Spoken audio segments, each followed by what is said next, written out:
Então vamos ao terceiro bloco. A conversa aqui vai rápida demais, cara. Vai rápida demais. Vamos ao terceiro bloco do programa Bate-Papo. Lembrando aí que o pessoal que está torcendo contra, o Flamengo joga com o Palmeiras a semana que vem, tá? Então não fica torcendo contra, não. E parabéns ao Botafogo que subiu e o Vasco, tadinho do Vasco, né? Coisa triste, né? Mas tá bom. Depois nós vamos falar de futebol. Vamos aproveitar aqui, doutor. Então, Mônica, o que mudou nessa contribuição? Quais foram as alterações mais sentidas? Betão, é muito importante que o pessoal entenda que, na verdade, a aposentadoria por tempo de contribuição, ela acabou junto com a reforma previdenciária, né? No dia 13/11 de 2019, quando foi promulgada a reforma, existem as regras de transição. O que são as regras de transição? O pessoal que estava muito próximo de se aposentar, ele não pode simplesmente vir uma nova regra que, em tese, é mais prejudicial, né, para o pessoal que vai aposentar e incidir direto.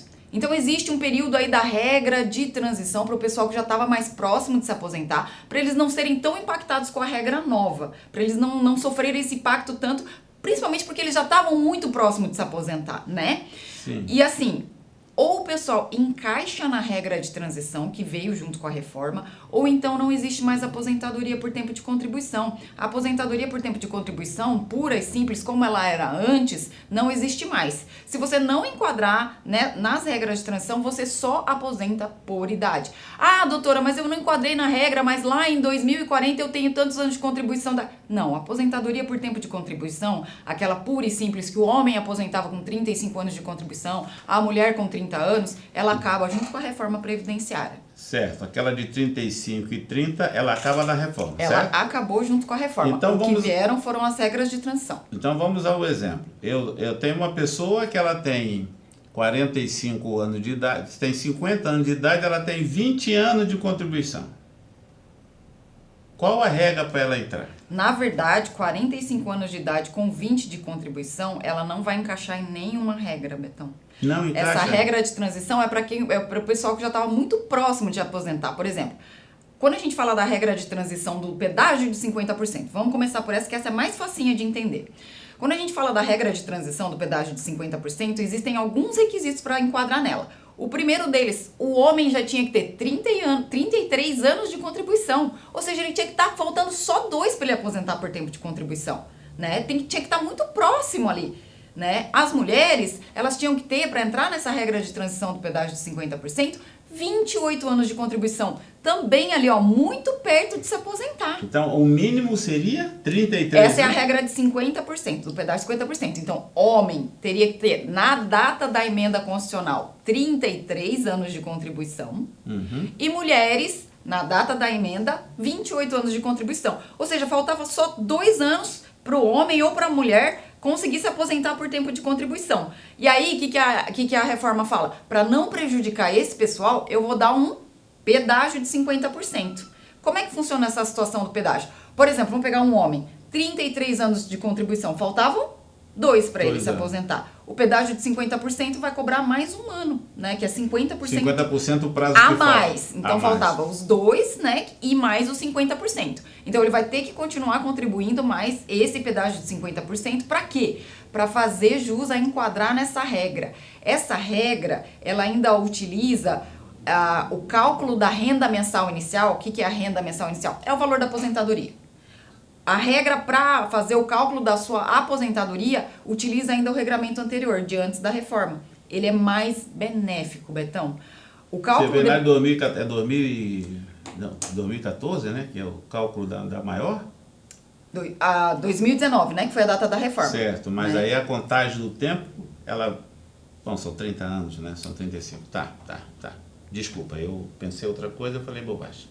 Então, vamos lá. Voltando nesse 50%...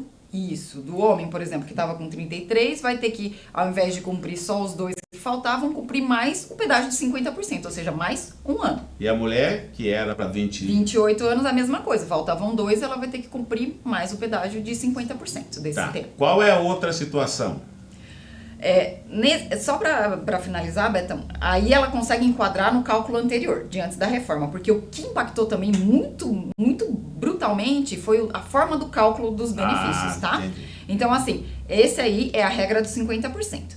Existe uma outra regra, que é a regra dos 100%. Só que daí, a regra dos 100%, ela exige a idade mínima também. Para você poder enquadrar na regra dos 100%, né, que é essa regra de transição, homem tem que ter 60 anos e mulher 57. Não exigirá esse 33 anos de contribuição e nem esse 28 anos de contribuição, mas exige idade mínima do segurado. Então o Betão ele quer utilizar a regra do 100%. Beleza, ele pode utilizar, desde que na data da emenda ele tivesse 60 anos de idade. Aí essa regra de transição do pedágio de 100%, por exemplo, vamos dar um exemplo Mas prático. ele já teria que ter os 30 anos de contribuição, não? Não, aí não precisa ter essas idades, esse tempo de contribuição que é da regra dos 50%. Então, por exemplo, lá na data da emenda, o Betão está com 60 anos. Beleza, completou o requisito etário. E ele estava com 32 de contribuição. Então, faltavam 3 anos, certo? Faltavam 3 anos para ele terminar e chegar nos 35%. O pedágio de 100% vai cobrar exatamente mais 3 anos. Então, ele vai ter que contribuir, na verdade, mais 6 anos para o INSS. Né? Então, na hora que a gente faz o planejamento previdenciário, Betão, que é justamente esse estudo para saber se dá para aposentar, não dá para aposentar, qual é a regra que encaixa, qual é a regra que deixa de encaixar, é muito importante. Ontem eu fiz um planejamento previdenciário para uma pessoa que, se ela quisesse aposentar hoje pela regra dos 50%, ela aposentaria. Ela poderia aposentar. Só que o cálculo dessa regra incide o fator previdenciário. Então ela aposentaria, mas ela aposentaria por um valor a menor. Daria mais ou menos na faixa de R$ 1.400. Se ela fosse aguardar e implementar o requisito etário para entrar na regra de transição dos 100%, né, que para a mulher é 57 anos, ela teria que aguardar mais 6 anos contribuindo. Mais 6 anos contribuindo para o INSS. Só que daí o benefício dela subiria quase R$ 1.000, ela receberia R$ 2.400. Por quê? Porque a forma de cálculo de um e outro benefício é diferente. Só que aí é nesse momento que o segurado tem que saber se ele prefere agora se aposentar com esses 1.400 ou se ele prefere correr o risco de esperar esses 6 anos e vir aí, né, que a gente fala muito, a gente brinca, Betão, assim, ó, advogado previdenciário dorme, quando ele acorda sai uma instrução normativa, saiu uma lei nova. Mais uma lei nova. É mais uma lei nova, então depois da reforma saíram várias leis, lei complementar, lei alterando o dispositivo do regime geral. Então a gente dorme com uma lei e acorda com outra. Então, assim, a maior dúvida do pessoal que me procura é assim: ah, mas doutora, mas será que eu espero? Será que vale a pena? Cada um tem que saber, né? Cada um tem que saber o que é melhor. É melhor receber um benefício um pouco menor hoje e esperar 6 anos, e aí eu não posso garantir em nenhum momento que não vai haver outra norma, outra forma de cálculo. Não, a gente não consegue garantir isso, Betão. Ou aguardar os 6 anos e correr o risco e para daí receber R$ 1.000 a mais, né? Esse fator previdenciário é aquele que é vida, tempo de vida? Expectativa de sobrevida, que é aquela do IBGE, exatamente, Betão. Então, assim, como que funciona a incidência do fator previdenciário? O INSS entende, por exemplo, que quanto mais novo você é, por exemplo, eu encaixei na regra dos 50%, mas eu sou nova, eu comecei a contribuir muito nova, eu trabalhei muito nova, né? Ou eu tive tempo rural antes de trabalhar, né? Então, assim, a expectativa de sobrevida funciona o seguinte: quanto mais nova você é, o INSS entende que a sua expectativa de sobrevida é maior, porque você vai ficar muitos anos recebendo esse benefício. E aí, o que o INSS faz? Joga o benefício lá embaixo. Afinal de contas, você vai ficar muito tempo recebendo esse benefício, né? Quando o fator previdenciário veio já na emenda, que foi a emenda 41 de 2003, já foi um impacto, né? Já foi um impacto muito assim, a gente já ficava assim, nossa, mas, né, esse fator realmente joga muito para baixo a minha contribuição, né? Alguns cálculos o pessoal falava assim, mas eu vou receber metade de tudo que eu contribuí só porque eu tô aposentando muito nova. Sim, o fator previdenciário é justamente esse multiplicador que faz a aposentadoria ir lá para baixo. Que barbaridade. Então é assim, ó, puxa vida, é uma surpresa aqui. Me diz uma coisa. As pessoas, o que me interessou muito foi essa de acabou esse tempo de contribuição.